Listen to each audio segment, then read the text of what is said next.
now the Panthers have gone the complete other opposite end of the spectrum, which is trading with the Chicago Bears to get all the way up to number 1. Dumbest trade ever.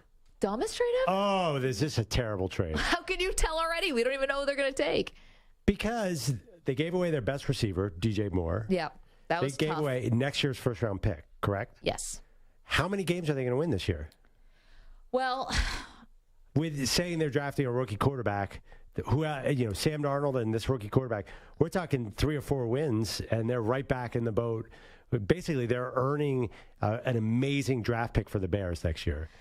Yes, but I mean, I think they really wanted to get up and have their pick. That if you see your franchise quarterback from the Panthers sides of things, you're also not getting judged on year 1 and year 2. Right, but you're giving up your draft pick that could be. Look at this year's draft. You see Seattle up there with the Russell Wilson trade, and there's another team that's up there.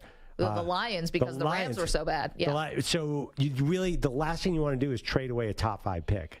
So that's what makes me really nervous. I don't really see a strong plan by the Panthers, because let's say that they do draft a quarterback that they like. You have a 5-year window with the rookie salary cap. How are you going to build enough talent around him to be a competitor? Because you've given up a lot of draft capital. You gave up your best receiver. You're very thin right now. Yeah, but I don't get the timing at all. You have money to spend in free agency. It's because you're not paying your rookie quarterback, or you're not paying your quarterback because they're on the rookie deal. And listen, this is the cost of doing business, of getting off the carousel.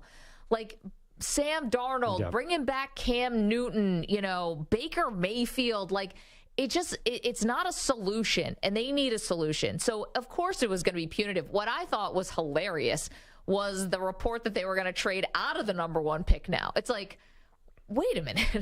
You just traded up, so you're going to trade back with who? Arizona, and then you're going to be okay with maybe taking the 3rd quarterback off the board? Of course you are, because everyone knows all 4 of these quarterbacks are completely flawed. Well, then why not just trade with Arizona in the first place? That's what I'm saying. That's why I don't get this trade up to number 1, and why you gave up so much to get up there. Because the 9th pick and the 1st pick, this is not an Andrew Luck draft. This is not a Trevor Lawrence pick. There's not that much value in the number 1 pick, and you just gave up a lot of value to get up there. Well, here's what I think is maybe a head fake. The idea that they don't know who they're taking. Okay. When I first saw this, I'm like, oh, they want Bryce Young.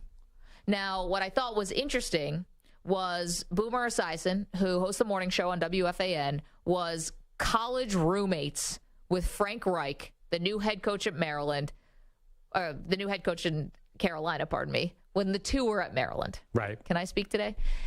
Boomer has remained very close with Frank Reich. So when he says things about Frank, I think it's good to pay attention to what he says. Here's what he had to say about what Frank Reich wants in a quarterback. I know what Frank likes. Frank likes a big quarterback, thick legs, and like a strong body and a great base. And he also wants a guy that's highly accurate. So that kind of makes me think that Anthony Richardson's not involved in this, and Will Levis is not involved in this. This comes down to C.J. Stroud and Bryce Young. Okay, so if Boomer knows Frank Reich very well, which he does, you take away Anthony Richardson, you take away Will Levis, you got to stay at 1. Because if you want C.J. Stroud or Bryce Young, you can't go down to 3 and assume that those two guys are not going to be off the board. I mean, if they traded up all that to get 9-1 for C.J. Stroud, come on. I just think that this is going to go down as a real bad trade. Because first of all, the last 4 trades that people traded the top 5 for a quarterback have been disasters. Yeah, so this is risky. This is not a great quarterback class. C.J. Stroud is not Trevor Lawrence. I like C.J. Stroud, but maybe a number 1 feels rich for him. But to give up all that, I don't know. Next year's draft class are going to look at it. And the Bears, how about for the Bears who are pulling an Eagles, where they get to try out Justin Fields for another year? Yep. Then they could have 2 top 10 picks, and they could get the guy. Listen, I love it from the Bears standpoint. The Bears were sitting in they were sitting pretty, right? Even if they didn't get 2 number 1s, which Ryan Poles told Peter King he thought he was going to get, you get DJ Moore. So like a number 1. Yeah. So, and they might be able to draft a player like Jalen Carter, who could be a Pro Bowler in year 1. So I just don't quite get it from Carolina. I think Carolina, and I'm going on recent track record, Carolina seems like a rudderless ship. I understand. You're hoping with a new coach and a franchise quarterback, maybe it looks a little better. But why do you think that this GM, who has made all these bad decisions, is all of a sudden making a good one? They got to luck out with the quarterback. And they don't know, and we don't know, and it's all going to be like a big crapshoot. It always is with the QBs. Yes, but yeah. I don't know. Roger I don't said no. They weren't really into Carr. I don't really understand why they. And I think I understand the situation. Scott Fitterer is still there, but anyway, I wish them luck. GM. Yeah, I just don't understand why they didn't do a full regime change. And David Tepper's supposed to be this big glitzy owner.